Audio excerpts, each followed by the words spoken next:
Welcome to the Regen Doc Podcast, powered by dynamicathlete.com. I'm your host, Dr. Aneesh Garg. I'm Yale trained, Andrews trained, and a two-sport U.S. national team doctor here to help you make sense of regenerative medicine. Tennis elbow that won't quit, and you don't even play tennis. You can't open a jar.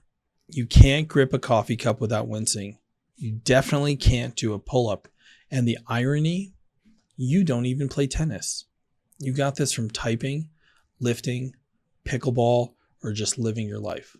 And everything you've tried, the brace, the ice, the steroid injection, gives you a week of relief, and then it's right back. Let's get into it.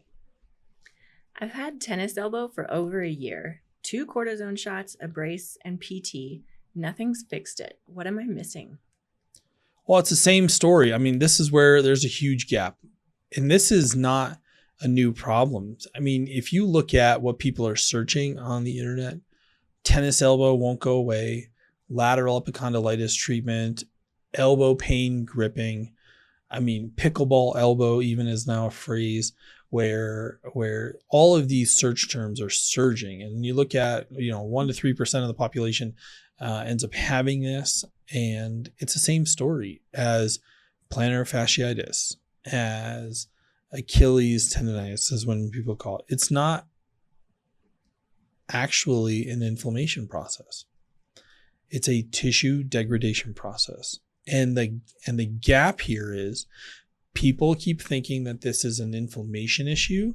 So then they get a steroid injection, and then it weakens that area, and then it causes a whole host of problems. So steroid injections suppress healing in tendons. Please don't let anybody inject steroid into your elbow for tennis elbow, golfer's elbow, Achilles tendonitis, plantar fascia, you name it.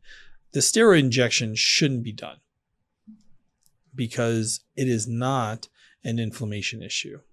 So I think that's really the big thing. I think that's a gap in that regard. So it's essentially a mechanism to buy you a little bit of time at the expense of your tissues. And so I think PT helps if the tendon's strong enough and the environment's good enough. But if there's a tissue degradation component beyond what PT can handle, then you're basically trying to fix this broken structure here that isn't going to be benefited. So a lot of times, and the other thing too here is this is a lot of the time, this is a shoulder and a wrist problem. And the gap here also is that the elbow is more of a collateral damage component. So that's usually what the gap is here. Should I just rest it completely until it goes away? Yeah, I mean, I think rest is usually the wrong answer. So we've talked about where rest, ice, compression, elevation's out. Rest is usually the wrong answer unless there's a fracture or we call it active healing because we're doing something during those moments of augmented or changed activity.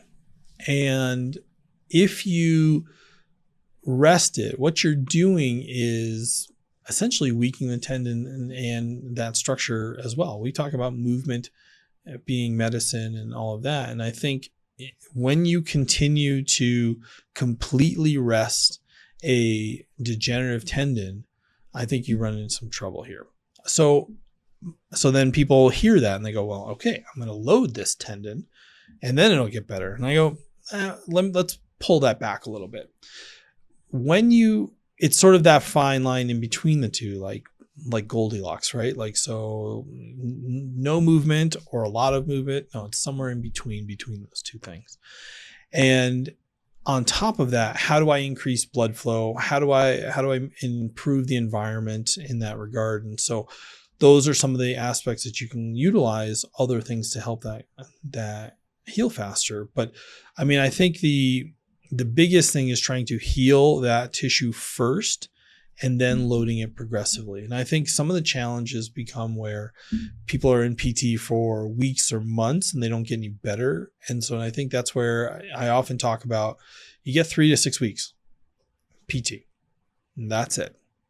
If it's not getting better and you're not really close to getting better, then I would tell you to look at other options, certainly in that space. And, we talk about EMTT and focus shockwave and radial pressure waves and how that can make a big impact. This is another place where it does really, really well if you catch that early, right? And understand that this is mostly a shoulder weakness or a wrist overuse component, and that elbow tends to be collateral damage. It just gets caught in the middle, where that's the piece that gets injured. So for those of you that are listening in your car or wherever, I want you to do this. So imagine your arm and you're revving the engine of your motorcycle, but put your hand or your fingers on that outside elbow, and you should be able to feel the motion of when you're revving the engine on your motorcycle in your elbow. And you can understand why that's a big component of it. And so, I think that's where, if people understand the mechanism and how people are getting hurt, things will make more sense in that regard. So if any of this is hitting close to home, I would tell you, and you want to get more information, go to dynamicathlete.com. There's a ton of stuff on there. It talks about how we can address these things in a non-surgical manner and how do you sort of prevent them from getting worse. So take a look, go to dynamicathlete.com, read around the whole site, get yourself informed, and see if we can get you to get on with your life better from this. So what actually heals a degenerative tendon? Increasing blood flow. So think about this, where typically the degenerative tendon has a poor blood supply. So that's one. Number two, and we talk about the impact of EMTT, which is extracorporeal magnetotransduction therapy, a mouthful. It's this magnet that works on the cell wall structure to allow for nutrients to come in more efficiently and allow toxins to leave more efficiently. So it creates a really good healing environment. And then you look at focus shockwave, and that's what targets increased blood flow and increased cell proliferation, which is a fancy way of saying cells will travel to the injured area and help that heal in that space. And then you look at the effects of radial pressure waves. Now, remember, radial is not true focus shockwave, but it has a role, and I think it works really well. So you start to work on the muscles in the forearm and the surrounding tissue to help loosen those up and stop putting as much stress on that lateral side, that outside of your elbow. So when you combine all three of these, it's an absolute game changer. I think if you're going to get shockwave and you're only getting radial, I think you're missing out on two big components. Similarly, I think if you're getting things like broad, unfocused waves, I think you're missing out on things, because this is a really targeted area. So I think the focused shockwave, to me, is probably the most important of the three. And if you asked me my order of importance, like if I only had one, it would be the focused. If I had two, it would be EMTT and the focused. If I had all three, then I would do all three, right? We've got multiple sets of all three because we're using them in this manner, and we're getting people back quicker, and a lot of times cutting their injury time in half. So I think the other thing too is you need to know how to use it, right? I mean, we get a lot of people that'll come in and say, I've had shockwave done and it doesn't work for me. And then they come in to get it done by us and they go, I've never felt anything like this before. And so I think part of that is also understanding how to use the technology and how to understand the angles and what you're trying to treat. I mean, I think that's where understanding and knowing how to use the technology is important. And then that way we get into that with the American Shockwave Training Institute and teaching, like we teach people how to use Shockwave machines. They come from all over the country and come and learn how to actually get the results that we're getting. And I think that's a huge component. So now we've talked about Shockwave and EMTT and Radial. Say that this has been going on for a long time. This is where PRP and stem cells can make a huge difference. So imagine hyper concentrating your healing factors and the growth factors and everything else that's good in your blood, and then being able to precisely put it where you may have a tear or significant degeneration of that tendon, and you're able to put that exactly where your injury is. And now you've jump-started your healing. Now you're overriding the system and allowing your body to do what it can do and maximize that. So I think that's where PRP is super helpful, especially in combination with EMTT and Shockwave and radial pressure waves. And then you get into PT. It may come across that I'm anti-PT or anti this. I'm not. I think the way that you structure them is really important. I think the challenge that I have here is when I hear people that I'm like, I've been in PT for months, or I've been in PT for years, and I'm not getting better. And then I'm like, what are we doing? Like, why is that okay? Why are people keeping people for months and they're not getting better? And then finally they're like, well, maybe we should look at this. When there's clear cut evidence that you can take care of some of this stuff in weeks and really cut down injuries by half, but people don't know about it, or they don't know how to use it properly, or they don't have the diagnosis correct, or whatever you have it. But that's when you get into it. So you've now created a really good, healthy tendon, and now you need to get stronger. And that's when we say, okay, go do physical therapy, right? We don't do physical therapy in our place because we have a lot of really good colleagues in the community that are really good at what they do. We tend to stay in our lane and hopefully be really good at those things, but in really having a good understanding of what we're trying to get after. So that's really the big thing. So you see the stepwise progression in terms of EMTT, focus shockwave, radial pressure waves, biologics with PRP and stem cells, and then layering the PT on top of it. And you get into that. And the other thing too is that we actually put people in wrist braces because, again, like the example before about revving the engine, this is a wrist problem. This is a shoulder problem. And so by and large, that's it. For those that wear the cuff on the elbow, I would tell you that's not the best. And so I always laugh when I see people. Internally I laugh. I don't laugh outwardly, but internally I chuckle because I look at that and I go, that's not the problem. And so I'd much rather see somebody in a wrist brace than one of those elbow braces that sort of just trap the tendon rather than really do anything kind of in that regard. What does elbow treatment look like at your clinic?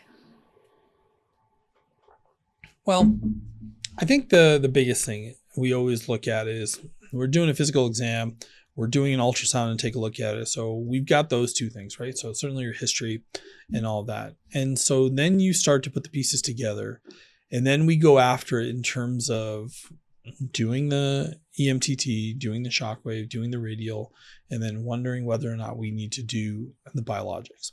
I'll give you a really good example. So we had a 40-something-year-old female who is super active.